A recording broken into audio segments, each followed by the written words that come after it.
আসসালামু আলাইকুম রহমতুল্লাহ। আশা করি অনেক অনেক ভালো আছো। আর এই মুহূর্তে আমি যুক্ত হয়ে গেলাম ২৬ নাম্বার লেকচার নিয়ে, অর্থাৎ ২৬ নাম্বার ভিডিও সি প্রোগ্রামিংয়ের উপর। পূর্বের ভিডিওগুলো তুমি অবশ্যই দেখে নিবে এবং এই ভিডিওতে তুমি অবশ্যই একটু মনোযোগ হবে, কারণ চট্টগ্রাম বোর্ড ২০১৭ আমি বোর্ড প্রশ্ন সলভ করে দিচ্ছি। আসলে এই ছোট বড় সংখ্যা এই ধরনের সমস্যাগুলোর মধ্য থেকে বোর্ড পরীক্ষায় এসেছিল এমন প্রশ্নগুলোর উত্তর কিন্তু আমি এখন করে দিব। পূর্বে কিন্তু আমি এই বিষয়গুলো নিয়ে আলোচনা করেছি যে তিনটি সংখ্যার মধ্যে ছোট সংখ্যা, তিনটি সংখ্যার মধ্যে বড় সংখ্যা, দুটি সংখ্যার মধ্যে ছোট সংখ্যা, দুটি সংখ্যার মধ্যে বড় সংখ্যা। আমি পূর্বের ভিডিওগুলোতে আলোচনা করেছি, যেটা ছিল হচ্ছে তোমার ২২, ২৩, ২৪ প্রত্যেকটাতে আলোচনা করেছি। এবং এই ভিডিওটা হচ্ছে লেকচার ২৬, যেখানে আমি চট্টগ্রাম বোর্ড ২০১৭ আলোচনা করতে যাচ্ছি। তো তুমি এই মুহূর্তে যেটা করবে, খাতা কলম হাতে নিবে এবং এই শিটটা অবশ্যই হাতে নিবে। এটা হচ্ছে লেকচার শিট 4, অবশ্যই হাতে নিবে, না থাকলে স্ক্রিনে দেওয়া নাম্বারে যোগাযোগ করে শিট কালেক্ট করে নিবে। চট্টগ্রাম বোর্ড ২০১৭ এখানে বলা ছিল বাংলাদেশ ও নিউজিল্যান্ড ক্রিকেট খেলায় টসে জিতে বাংলাদেশ প্রথম ব্যাট করে। বাংলাদেশ ব্যাটিংয়ের পর দেখা গেল সাবেরের রান সংখ্যা এ, মনিরের রান সংখ্যা বি এবং মিজানের রান সংখ্যা সি। সকলে আশা করে বাংলাদেশ জিতবে। মানে ভালোই মোটামুটি একটা রান করছে। তো এখন উদ্দীপকের ৩ জন খেলোয়াড়ের মধ্যে সবথেকে বেশি রান কে করেছিল? আচ্ছা, ওনারা কি বলে দিয়েছে যে কোন মানে রান কত? শুধু বলছে এ বি সি, এটা অনির্দিষ্ট মান, রাইট? আমি যদি বলি যে হচ্ছে এ মানে আসলে কি, কত নির্দিষ্ট বলা আছে যে ৭০ করছে, ৮০ করছে, ৯০ করছে, নির্দিষ্ট কোনো উত্তর দিছে দেয় নাই, তাহলে আমি উত্তর দিব না নির্দিষ্ট করে। ওকে, তো পুরো ভিডিওটা একটু মনোযোগের সাথে দেখো। বোর্ড প্রশ্ন কতটা সহজ হয় এবং কিভাবে 10-এ 10 বোর্ড পরীক্ষায় 10-এ 10 কিভাবে নেওয়া যায়। একবার মানে পুরো ভিডিও দেখলে আমি কনফার্ম, এই অধ্যায়ের প্রথম থেকে সব ভিডিও যদি তুমি দেখো তাহলে আমি কনফার্ম যে এই অধ্যায় থেকে যত সৃজনশীল থাকবে, যে কয়টা থাকবে, কেউ তোমাকে ঠেকাতে পারবে না অ্যান্সার করার জন্য।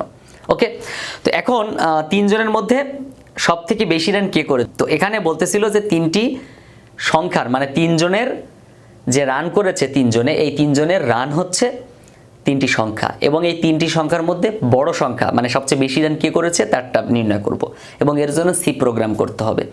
তো সি প্রোগ্রাম তো বরাবর একটি কঠিন হয়, তার মধ্যে আবার 3টি সংখ্যার মধ্যে বড় সংখ্যা একটু কঠিন হবে। তবে পূর্বের ভিডিওটা মানে এর আগের ভিডিওটা যদি তুমি দেখে থাকো তাহলে হয়তো বা এই ভিডিওটা তোমার জন্য আর সহজ হবে, কারণ তুমি তো পূর্বের ভিডিও আর এই ভিডিও তো সেম বুঝেই ফেলেছো, কারণ পূর্বের ভিডিও আর এই ভিডিও সেম কথা বলতেছে, সেম উত্তর হবে। তো এবার দেখো চট্টগ্রাম বোর্ড ২০১৭ এটা ছিল হচ্ছে ঘ নাম্বার, 4 নাম্বার। ওকে, তো 3 জন খেলোয়াড়ের মধ্যে সব থেকে বেশি রান এখন আমি নির্ণয় করব। প্রথমে আমি হেডার ফাইল লিখব, ইনক্লুড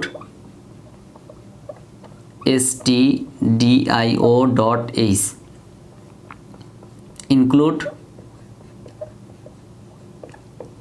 কোণীয়.h, তারপর মেইন ফাংশন, তারপর আমরা ইন্টিজার নিব।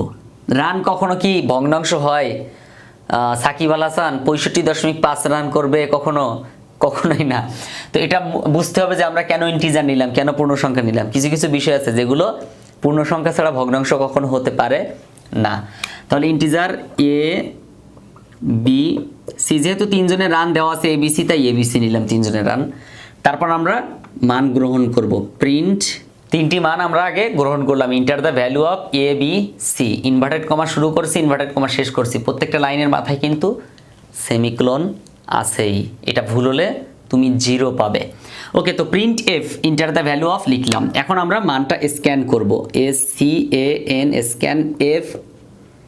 আমরা 3টা মান গ্রহণ করছি এ বি সি, এর জন্য 3টা % দিয়ে লিখব, 1 2 3। এখন কত হচ্ছে ভাই? % কেন লিখলাম? % হচ্ছে পূর্ণ সংখ্যা বোঝায়। তারপর অ্যান্ড এ, তারপর অ্যান্ড বি অ্যান্ড সি, দেন আমরা সেমিকোলন দিয়ে দেব। এবার আমরা সিদ্ধান্ত নিব। সিদ্ধান্ত হচ্ছে ইফ, যদি এ বি এর চেয়ে বড় হয়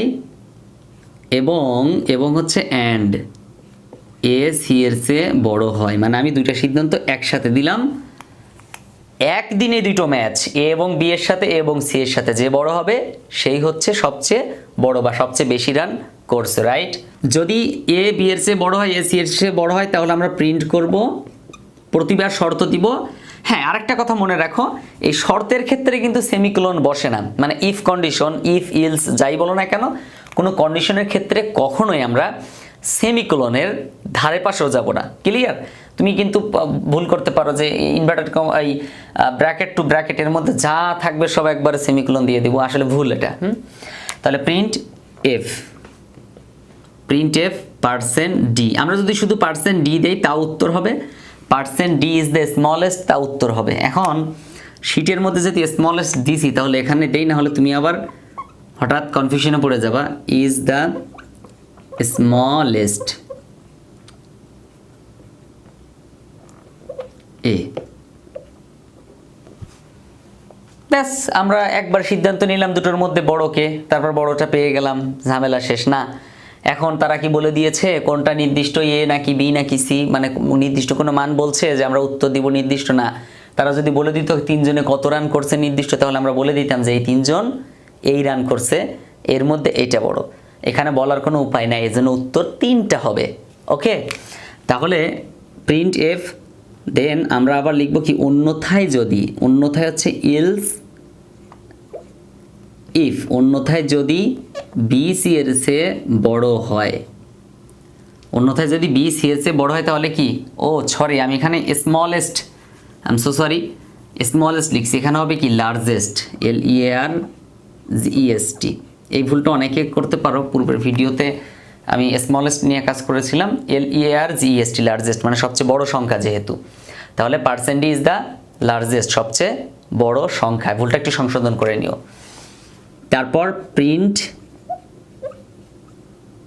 এফ কি, বি সবচেয়ে বড় হবে, মানে বি সি এর চেয়ে বড় যেহেতু, তাহলে এখন আমরা লিখব কি percent D is the largest, LEARGEST largest, B বড় দেখাবো, সেমিকোলন, সেমিকোলনের পরে কমা, এই কমাটা কিন্তু অনেকে সেমিকোলনের সরি ইনভার্টেড কমার ভিতরেই কিন্তু কমাটা বসানো যাবে না, এটা কি করতে হবে, ইনভার্টেড কমার বাইরে বসাতে হবে, বি কেয়ারফুল।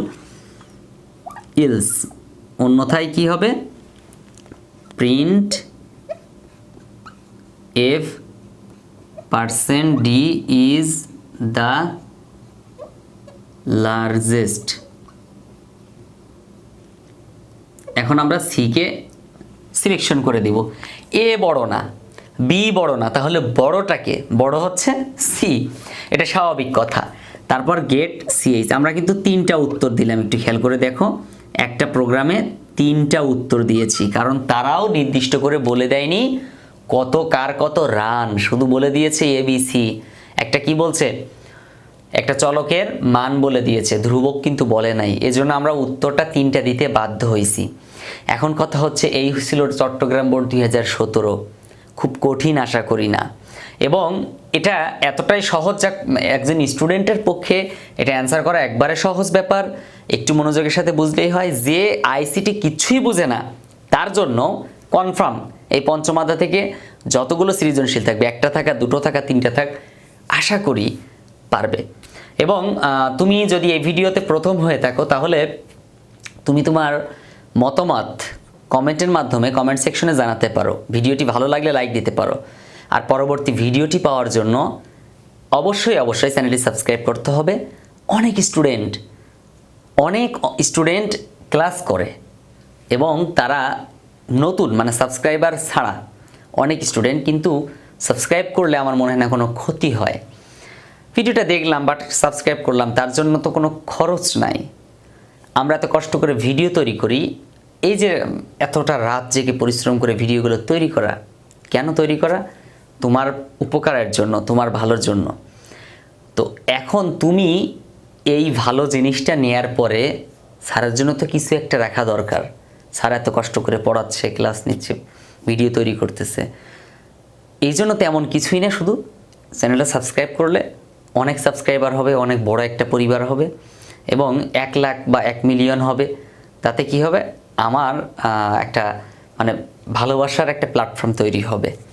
তো এই জন্য সবার জন্য দোয়া করি যেন সবাই সুস্থ থেকে, ভালো থেকে চ্যানেলটা সাবস্ক্রাইব করতে পারে। যারা ভেবেছিলে আইসিটিতে ফেল করবে তারা এখন আইসিটিতে A+ পাবে ইনশাল্লাহ।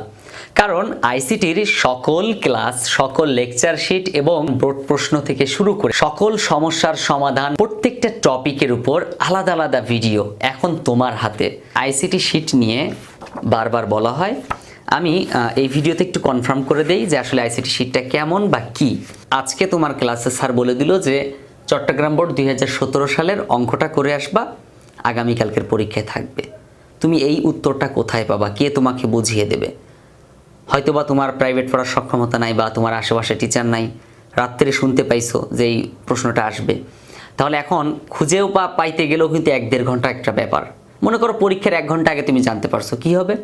তো এজন্য দেখো, যদি তুমি চিন্তা করো যে লেকচার শিটের 2 নাম্বার পেজে একটু যাও, 4 নাম্বার লেকচার শিট এবং সি প্রোগ্রামিং এর উপরে লেকচার শিটে 4 নাম্বার, এরকম প্রত্যেকটা অধ্যায়ের উপর একটা একটা লেকচার শিট আছে। তো এই লেকচার শিটের মধ্যে দেখো সুন্দর মতো স্ক্যানার সিস্টেম দেওয়া আছে প্রত্যেকটা লেকচারের উপর, যেমন লেকচার 5, 6, 7, 8, 9। প্রথমে আমি কিন্তু যোগফল নির্ণয়, গুণফল নির্ণয়, মানে প্রত্যেকটা একটা পার্ট আলাদা করে দিয়েছি, একই রকম নিয়মেরগুলো, যেমন যোগ, বিয়োগ, গুণ, ভাগ, এগুলো একসাথে আলোচনা করছি। প্রথমে আলোচনা করছি এই যে লেকচার 2, লেকচার 3, লেকচার 4, এভাবে আলোচনা করছি। তো দেখো এই যে লেকচার 2 এর ক্ষেত্রে দেখো, লেকচার 2টি সংখ্যার যোগফল নির্ণয়ের জন্য অ্যালগরিদম ফ্লোচার্ট নির্ণয়। তো এখানে পাশে কিন্তু কিউআর কোড দেওয়া আছে, তুমি যদি স্ক্যান করো তাহলে এই ভিডিওটা চলে আসবে, মানে এই অঙ্কটা বুঝাই দিছি, ভিডিওতে বুঝাই দিয়েছি ইউটিউবে।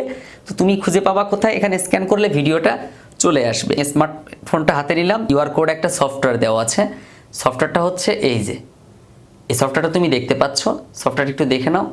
এই সফটওয়্যারটা তোমার কাছে অবশ্যই আছে। তো এখন তুমি কি করবে? এই কিউআর কোড এখানে ধরবে, এই যে আমি ধরলাম, অটোমেটিক এই যে গো টু ওয়েবসাইট, ওয়েবসাইটে চলে গেছে, দেন ইউটিউবে, এই যে ইউটিউবে চলে গেল, তারপর কিন্তু ভিডিওটা এই যে চালু হয়ে গেছে। আসসালামু আলাইকুম রাহমাতুল্লাহ। লেকচার 10, কুমিল্লা বোর্ড 2019 লেকচার 10 এর উপর ক্লিক করো, তাহলে তুমি এখানে এই যে কিউআর কোড পাশে দেওয়া আছে ছোট, এই কিউআর কোডের উপর তুমি ক্লিক করো, মানে কিউআর কোডের উপর তোমার স্ক্যানারটা ধরো মোবাইলের, দেখবা যে অটোমেটিক ভিডিওটা চলে আসবে ইউটিউব থেকে, তোমার খোঁজার প্রয়োজনই নেই, লেকচার 10 নামেই চলে আসবে। তাহলে তোমার কিন্তু খোঁজাখুঁজির একদম প্রয়োজন নেই। তো এই লেকচার শিটের মধ্যে এছাড়াও কিন্তু সব সমস্যাগুলো সমাধান করা আছে, যেমন সি প্রোগ্রামিংগুলো নির্ভুলভাবে দেওয়া আছে, ফ্লোচার্ট নির্ভুলভাবে দেওয়া আছে, অ্যালগরিদম নির্ভুলভাবে দেওয়া আছে এবং কালারিং করা সুন্দর মতো সাজানো গোছানো। এভাবে আইসিটি পুরো বইয়ের উপরে কিন্তু লেকচার শিট তৈরি আছে। সো তুমি যদি চাও পুরো বইয়ের লেকচার শিট নিতে পারো। তো এজন্য এখনই কি করতে হবে? স্ক্রিনে দেওয়া নাম্বারে যোগাযোগ করো এবং লেকচার শিটগুলো কালেক্ট করে নাও। তাহলে আমি আশা করি তোমার মানে আইসিটি নিয়ে কোনো চিন্তা করা লাগবে না, প্রাইভেট পড়তে হবে না কখনো। সিম্পল বিষয়, জাস্ট ভয়ের কোনো কারণ নাই। এখনই তুমি স্ক্রিনে দেওয়া নাম্বারটি তোমার মোবাইল ফোনে তোলো, তারপর তুমি হোয়াটসঅ্যাপ অথবা ইমোতে আমাকে নক